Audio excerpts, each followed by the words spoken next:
Grup band Kawakan Jamrud akan merayakan 25 tahun karir mereka di industri musik Indonesia lewat konser. Konser yang digelar secara virtual diberi tajuk Perspektif. Akan ada 12 lagu yang disiapkan Jamrud dalam konser tersebut. Dari 12 lagu tersebut, 2 diantaranya adalah lagu baru milik Jamrud yang akan perdana dibawakan.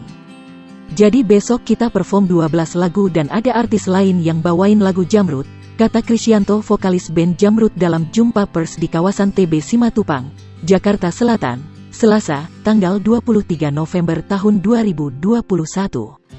Hits-hits dari kita akan dibawain termasuk 2 baru yang fresh. Lanjutnya, lagu berjudul Arogan dan EAEO akan dibawakan oleh Jamrud dalam konser 25 tahun mereka. Yang pertama masih ngebeat dengan ciri khasnya Jamrud.